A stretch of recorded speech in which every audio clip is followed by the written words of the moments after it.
The scream of metal on asphalt hit me. Before I even opened my truck door, fresh blacktop was still steaming in the morning sun, cutting a perfect line straight through my cornfield. Not along the edge, not near the fence, right through the middle. Like my land didn't matter.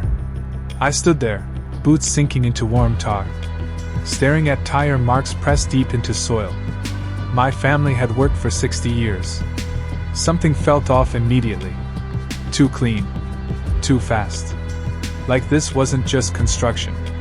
I stepped forward and saw the posts. My fence posts. Ripped out. Tossed in a pile like broken bones. A yellow sign stood planted where my irrigation line used to run. Community Access Road. I read it once.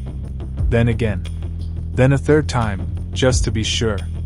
The wind carried the sharp smell of asphalt and diesel across my face. Cars were already using it. Not construction vehicles. Residents. An SUV rolled past me, like I was invisible. A minivan followed, gravel crunching under tires. That didn't belong here. That's when I noticed the grading. They hadn't just paved. They leveled, cut into the land, like they knew exactly where to go. I turned toward the far end of the field. My old oak tree was still there, but the ground around it, shaved flat, too precise, like someone had plans. Detailed once, I crouched down and touched the edge of the asphalt. Still warm, still soft. This had been done hours ago, overnight. No notice, no call, no permit tag anywhere in sight. That part stayed with me. No permit. I pulled out my phone and checked the county records app, one used for irrigation permits. Nothing. No filings. No approvals. No easements listed. Just my name. Still mine. That's when I heard it. The golf cart. Smooth. Quiet. Confident. It rolled up behind me, like it belonged here. I didn't turn right away. I already knew who it was. The perfume hit first. Sweet. Expensive. Didn't belong in a field like this. "Morning," she said, like we were neighbors chatting over coffee. I looked back. Victoria Hale. Perfect posture. Sunglasses. Not a speck of dust on her shoes. She glanced at the road, like she was admiring a new driveway. "We had to move quickly," she added. No apology. No hesitation. I looked back at the asphalt slicing through my land. Straight line. No deviation. That wasn't random. That was surveyed. Planned. Approved somewhere. Just not by me. "This isn't community land," I said. My voice came out steady. Quieter than I expected. She tilted her head slightly. That same practiced smile. "It is now." Behind her, another car drove through. Slower this time. Like they were getting comfortable. Like this was already normal. I watched the tires roll over the spot where my irrigation valve used to sit. Gone. Buried under 6 inches of blacktop. And that's when something clicked. Not anger. Not yet. Something quieter. Heavier. They didn't just build a road. They erased a boundary. And they expected me to accept it. I looked down the length of that road again. Every inch of it felt intentional. Too intentional. Like they were counting on something. Something I hadn't seen yet. But I knew this much. When people move this fast, cut this clean, and skip every permit, they're hiding something. I just hadn't figured out yet what they missed.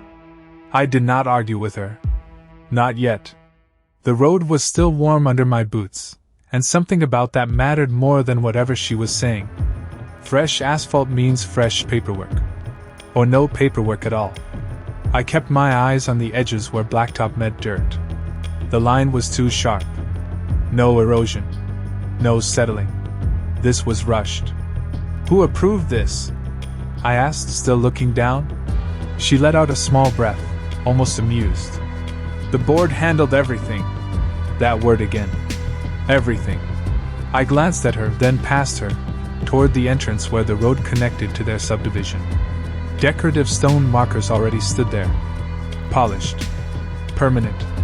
They had planned this for weeks. Maybe months. And I had not seen a single notice. Not one letter. Not one survey flag. That was the first real problem. I walked along the road, counting steps without thinking. 100 feet. 200. It cut clean across my irrigation grid. Pipes buried 3 feet under now sat beneath compacted gravel and asphalt. Water would have nowhere to go.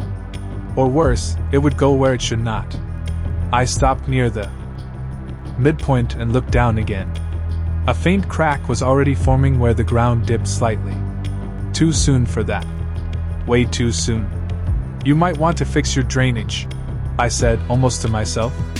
She did not respond. That told me everything. They did not account for it. Or they assumed it would not matter. I pulled out my phone again and opened the county parcel map.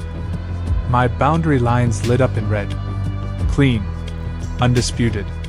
The road cut straight through parcel 17B. Entirely mine. No shared access. No easement recorded. Nothing. I zoomed in further. Still nothing. That silence in the records was louder than anything she had said. You are standing on private property, I said, finally turning to face her fully. She did not move. Not even a step back. Just that same smile, thinner now. That is being reviewed, she replied. Reviewed. Not approved. Not finalized. Reviewed. That was the second problem. Behind her, another car slowed as it passed us. The driver glanced at me, then quickly looked away.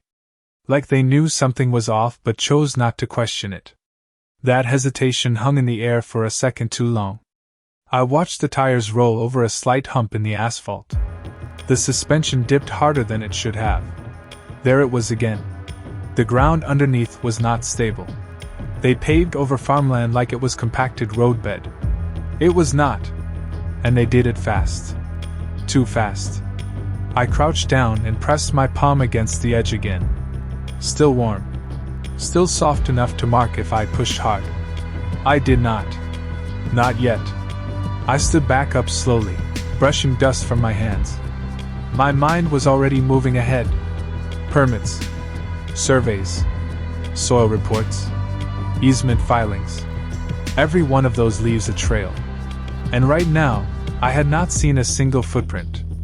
I looked down the road one more time, following it all the way to where it met their entrance markers. Clean. Polished. Confident. Like they believed this was permanent. That confidence bothered me more than anything else.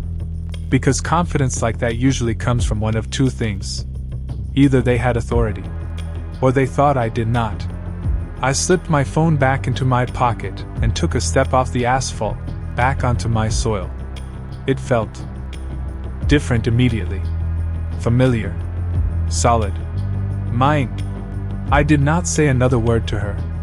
I just looked at that road one last time, then turned toward the house. Something in this was incomplete, and I needed to find it. I did not go inside right away. I stopped at the edge of the porch and looked back again. The road cut through my field like it had always been there. That was the illusion. Fresh asphalt already pretending to be permanent. I pulled my keys from my pocket and headed for the truck instead. The engine turned over with a low rumble, steady and familiar. I needed records, not arguments. The county office sat 12 miles out, past the feed store and the old grain elevator. I had made that drive 100 times. It felt different now. Every mile felt shorter. Like something was pulling me there faster than usual. I kept replaying her words in my head. Being reviewed. That was not approval. That was a gap. And gaps are where things fall apart. The parking lot at the county building was half full. Mid-morning. Routine traffic. No sign anything unusual had just happened 12 miles away. That told me something too. If this was approved, people here would know. I stepped inside. Cool air hit my face. Paper and dust. The smell never changes. I walked straight past the front desk and down to records. No waiting. No hesitation. I had done this too many times to second guess it. Parcel 17B, I said, sliding my license across the counter. The clerk typed slowly, eyes scanning the screen. Normal pace. No urgency. That was good. Or bad. I was not sure yet. Owner Ethan Caldwell, she read. No recent filings. I leaned in slightly. Check easements. She paused. Clicked again. Waited. Then shook her head. None recorded. That silence hit harder than anything outside. No easement meant no legal access. No access meant no road. Not on paper. I felt something settle in my chest. Not relief. Clarity. Permits? I asked. She pulled up another screen. Her brow tightened just a little. There is no active construction permit tied to that parcel. That was it. That was the break. I did not react right away. I just nodded, like it was routine. But inside, everything shifted. Outside, they had confidence. In here, there was nothing backing it. No trail. No approval. Just absence. I asked for printed copies. Parcel map. Ownership records. Permit history. She handed them over in a thin stack. Too thin for what I had just seen built. I flipped through quickly. Dates. Signatures. Blank sections where something should have been. They had moved fast. Faster than paperwork. Or without it. Either way, it left them exposed. I stepped back outside into the sunlight. The air felt warmer now. Heavier. Like I could feel the weight of what they had done pressing down on that road. I leaned against the truck and looked at the documents again. Clean. Undisputed. Mine. Every line said the same thing. That road should not exist. Not legally. Not yet. A pickup pulled into the lot behind me. I glanced up without thinking. County Inspector. I recognized the logo on the door. He stepped out, stretched, and headed inside without noticing me. That timing was not random. Inspectors do not move without a reason. Something had triggered that visit. Maybe a complaint. Maybe a routine check. Or maybe something else. I watched the door close behind him, then looked back down at the papers in my hands. If an inspector was here now, it meant the system had already started catching up. And when the system catches up, it does not move quietly. I folded the documents carefully and placed them on the passenger seat. My mind was already ahead again. Permits missing. Easement missing. Soil unstable. Timeline rushed. Too many cracks forming at once. I started the engine and let it idle for a moment. The sound filled the silence around me. Calm. Controlled. I looked out toward the road leading back to my farm.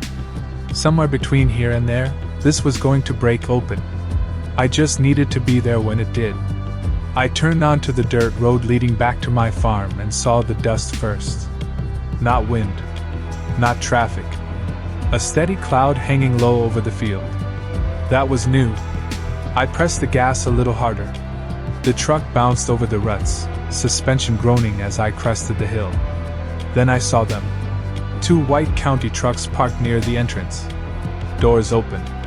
Lights off. Not a show. Not a warning. Just presence. That told me this was already serious. I slowed as I approached, tires crunching over gravel that should not have been there. The asphalt road stretched ahead, still clean, still black, but now it had eyes on it. One inspector stood near the midpoint, hands on his hips, staring down at the surface like he was trying to read it. The other was kneeling near the edge, scraping at the seam where asphalt met soil. I parked and stepped out. The smell hit again. Hot tar mixed with dry dirt. But something else lingered under it. Dampness. Faint, but wrong for this time of day. I walked closer without saying a word. The kneeling inspector glanced up briefly, then back down. focused. He was seeing something. I followed his line of sight. The edge was already separating in places. Thin gaps. Hairline at first glance. But they ran longer than they should have. Too early for that kind of failure. "Morning," the standing inspector said, not turning fully toward me. His voice was calm, but tight. I nodded. "That road cuts through my parcel." He finally looked at me then. Quick scan. Boots. Hands. Face. He knew. "We are aware," he said. That choice of words mattered. Not surprised. Not questioning. Aware. I stepped closer to the kneeling inspector. He used a small metal tool to lift a corner of the asphalt. It flexed slightly. Not enough compaction underneath. He did not say it out loud, but I could see it in the way he paused.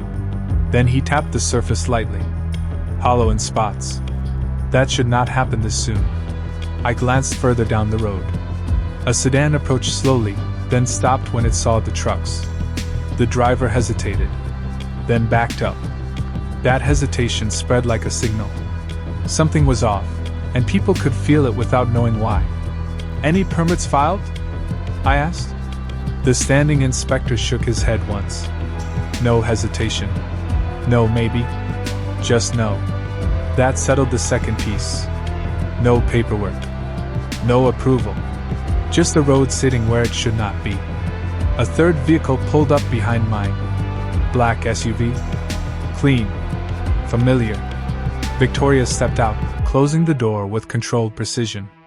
She walked toward us like she had done nothing wrong. No rush. No concern. That confidence again. But this time, it felt thinner. "Is there a problem?" she asked, voice smooth, measured. The standing inspector did not answer right away. He looked back at the road. Then at the edges. Then at her. "We are conducting a review," he said. The same word she used earlier. But it sounded different coming from him. He was not protecting it. He was testing it. She smiled slightly. "Everything was handled through proper channels." I watched the inspector's face. No reaction. No agreement. Just silence. That silence stretched a second too long. The kneeling inspector stood up and brushed dirt from his gloves. He pointed at a section about 50 feet down. "Ground is shifting already," he said. Flat. Direct. No room for interpretation. Victoria's smile did not disappear, but it stopped moving. Just held there. Fixed. I followed his point. That section dipped slightly more than the rest.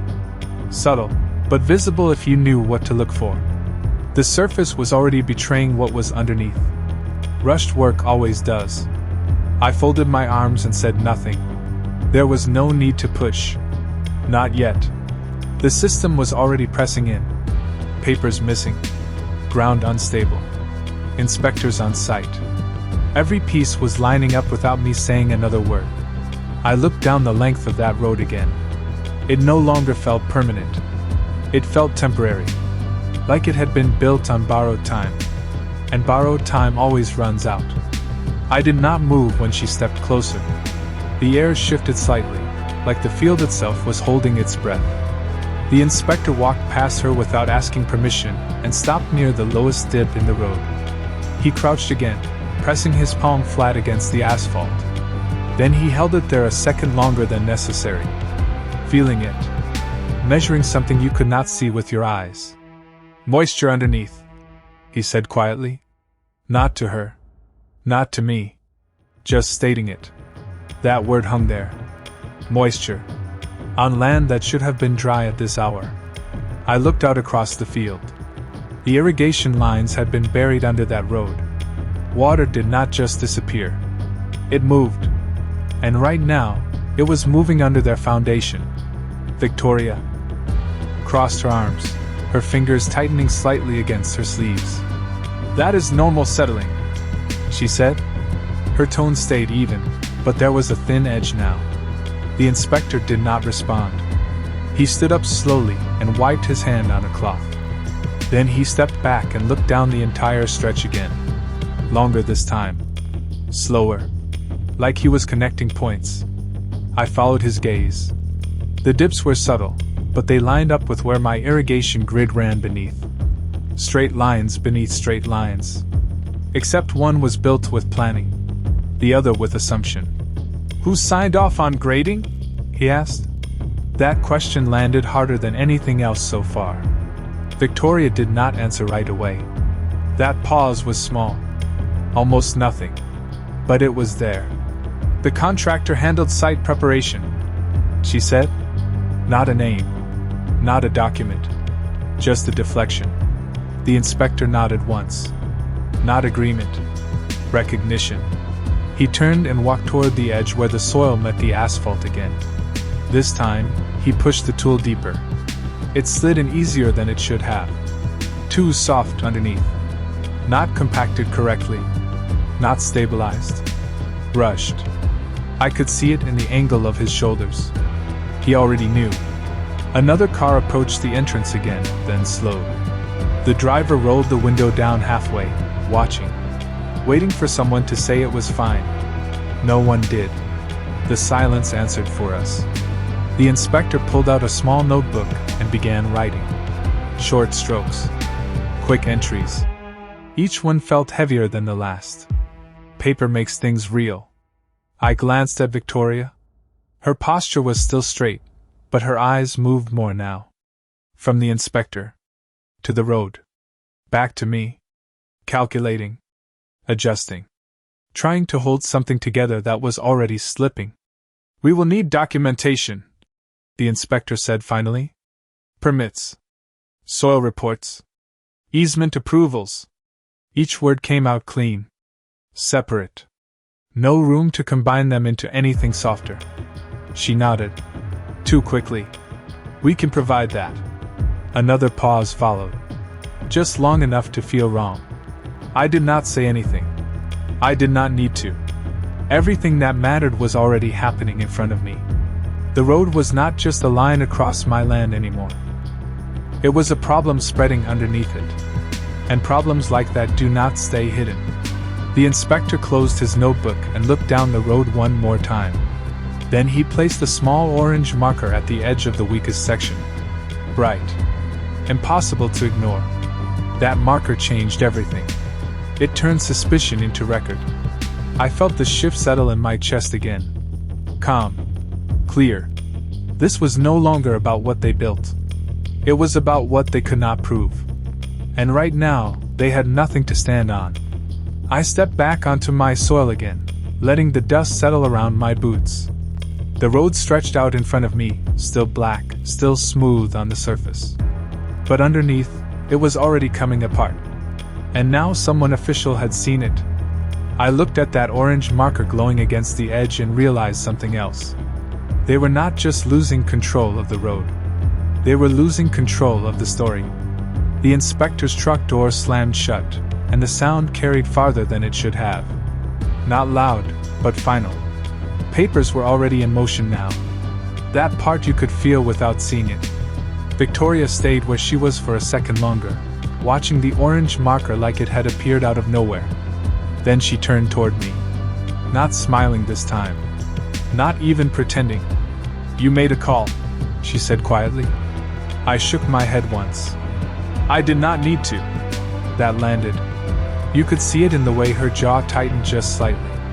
She looked back at the inspector's truck pulling away, then down the length of the road again.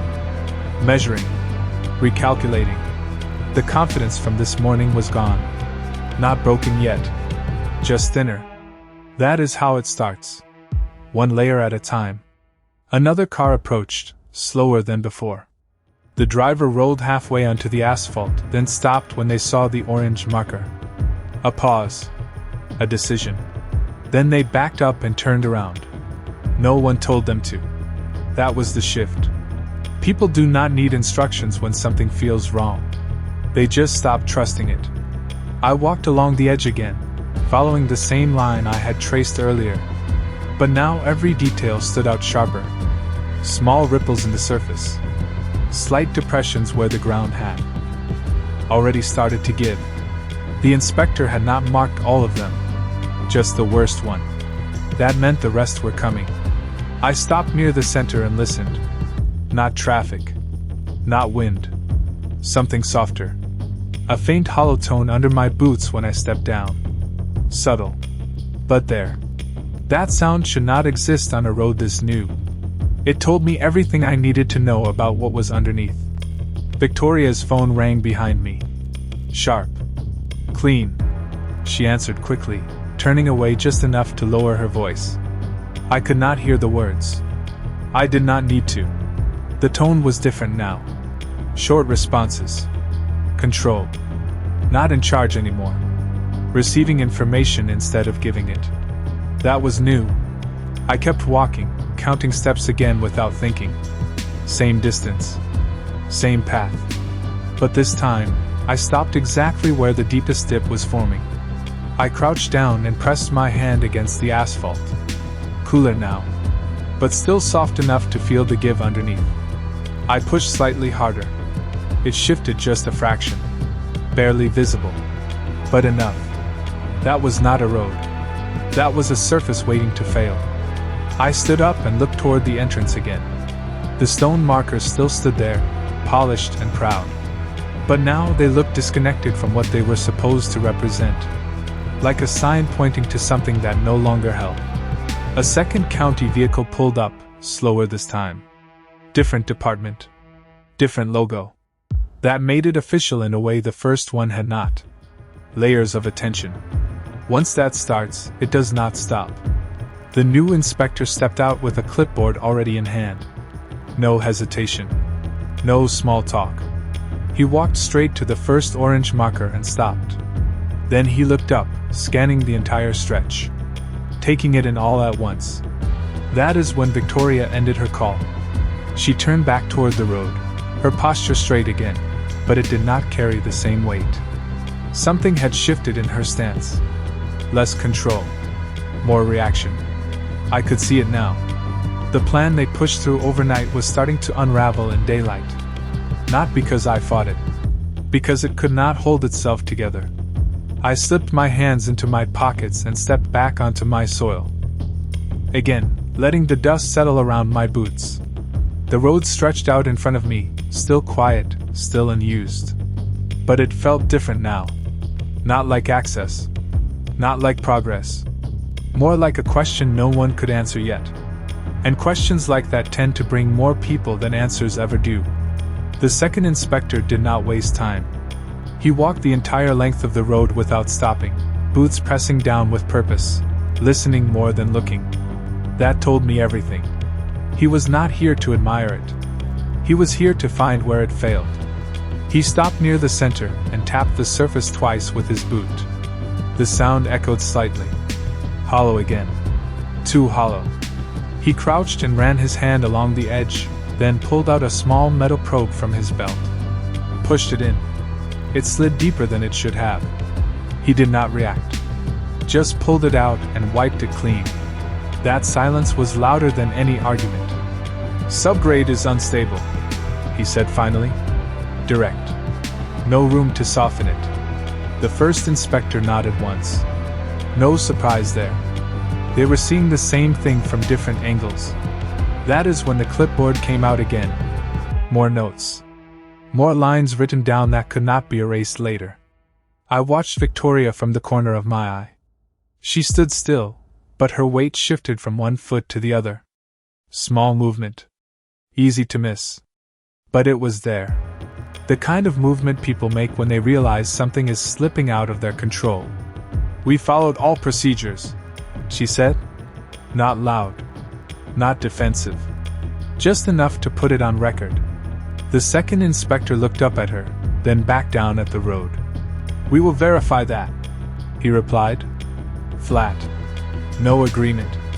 No challenge. Just process. That word again. Verify. It meant delay. It meant scrutiny. It meant this was not done. A pickup truck approached from the subdivision side and slowed to a crawl. The driver rolled forward a few feet, then stopped completely when he saw both inspectors standing there. He did not even try to pass. He just sat there, engine idling, waiting for someone else to decide what this road was supposed to be. That hesitation spread like a ripple. Another car pulled up behind him and stopped. 2. No horns. No impatience. Just uncertainty stacking up. I walked a few steps further down the edge and looked at the far end again. The entrance markers still stood clean and polished, but now they led to a line of vehicles that would not move. A road that no one trusted is not a road anymore. It is just a surface. The second inspector stood up and pointed toward the lowest dip again. "We need core samples," he said. That was new. That meant they were not guessing anymore. They were about to prove it. Victoria inhaled slowly, then exhaled through her nose. Controlled. Measured. But the pause before she spoke again stretched longer this time. "That will not be necessary," she said. The inspector did not respond. He just wrote something down. Another line. Another mark. That was the moment it shifted again. Not loud. Not dramatic. Just a quiet turn. They were no longer asking what happened. They were documenting it.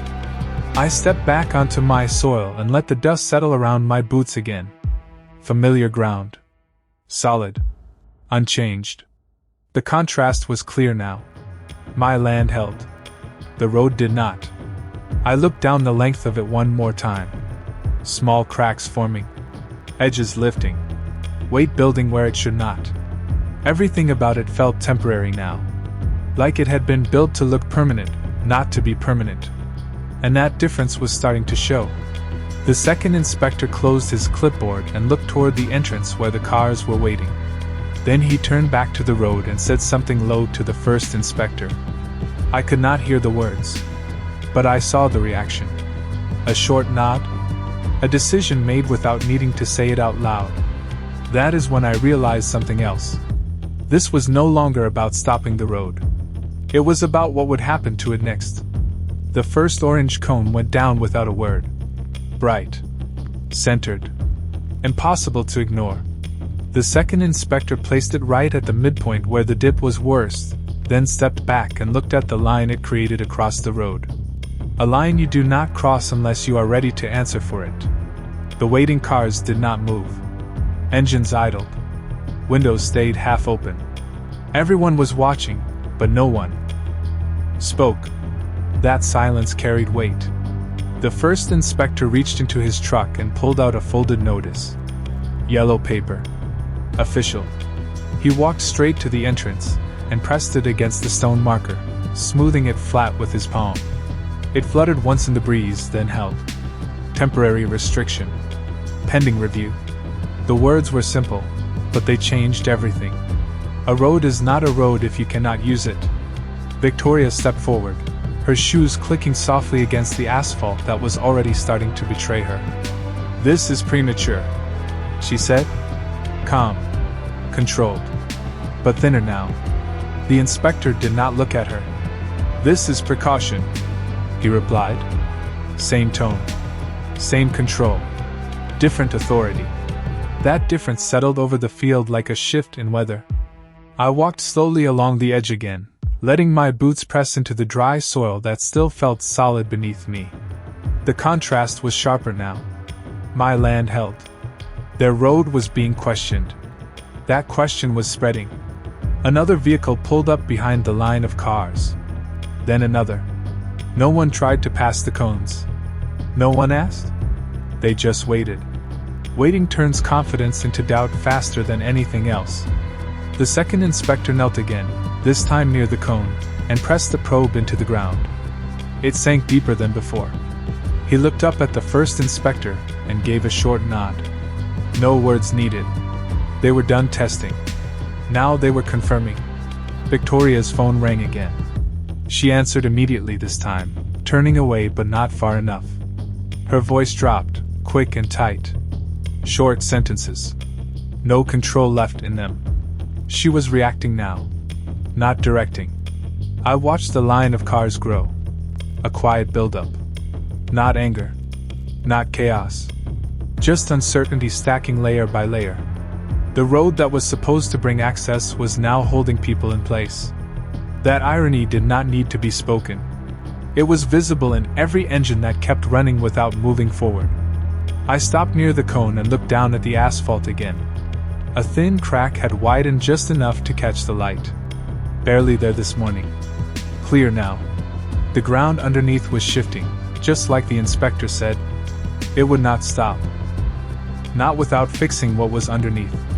And fixing that meant tearing everything back up. I straightened and looked toward the entrance again. The yellow notice moved slightly in the breeze, but it stayed in place. Like a flag marking something that was no longer certain. The first inspector closed his clipboard and walked back toward his truck. The second followed a step behind. No rush. No hesitation. They had done what they came to do, and they knew it would not end here. Victoria ended her call and stood there for a moment, staring at the cones, the notice, the cars that would not move. For the first time, she did not say anything. No explanation. No control. Just silence. I stepped back onto my soil again, letting the distance settle between me and that road. It no longer felt like something cutting through my land. It felt like something sitting on it. Temporary. Uncertain. Waiting for what came next. I looked at the line of cones, then at the notice on the stone marker, and realized the road was not the only thing that had been built overnight. The engines shut off one by one. Not all at once. Just enough to make the silence feel deliberate. The cones stayed where they were, bright against the black surface, marking a line no one crossed anymore. I stood at the edge of my field and watched the road sit there, empty for the first time since it appeared. It looked different without movement. Smaller somehow. Like it had already lost something. The inspectors were gone now, but what they left behind carried more weight than anything they said. Paper. Markers. Absence of permission. That combination does not fade. It builds. Victoria had moved back toward the entrance, closer to the stone markers, closer to the notice that fluttered in the breeze. She read it again. Then again. As if the words might change the third time. They did not. A few homeowners stepped out of their vehicles now, slow, cautious, like they were not sure if they were allowed to stand there. They looked at the road. Then at her. Then at me. No one spoke. That kind of quiet is not confusion. It is calculation. I walked along the edge one last time, following the same path I had traced since morning. But now, every step felt different. Not because the land had changed. Because the situation had. The road was no longer an action. It was evidence. I stopped near the deepest dip again and looked down. The crack had widened just enough to see the edge of the base layer underneath. Gravel shifting where it should have been locked in place. It would not take much for that to spread. Not with moisture moving underneath. Not with weight pressing down on it. I straightened and looked toward the entrance again. The line of cars had not grown, but it had not disappeared either. They were waiting. Waiting for permission. Waiting for someone to tell them what this road actually was. That was the part Victoria could not control anymore. Definition. Once something loses its definition, it becomes a liability. She turned toward me again, but this time she did not walk over. She stayed where she was. Distance had replaced authority. That shift was subtle, but it was real. Her phone buzzed in her hand, and she looked at it without answering. Just stared for a second longer than necessary. Then lowered it again. No move. No decision. That hesitation spread faster than anything else on that road. I took a slow breath and let the air settle in my chest. The smell of asphalt was fading now, replaced by dry soil and something cooler underneath. The land was reclaiming its presence. Not loudly. Just steadily. That is how it always works. I glanced back toward the house, then forward again at the road. It still sat there, cutting across everything it was not supposed to touch. But now it felt exposed. Like it had been built in the dark and left in the light too long. I reached into my pocket and felt the folded documents still there. Clean lines. Clear ownership. No confusion on paper. And now, no certainty on the ground. That gap was where everything would unfold next. I looked at the cones one more time, then at the notice, then at the crack widening under the surface, and realized something else had just become clear. They thought building it overnight would make it real. They never considered what daylight would do,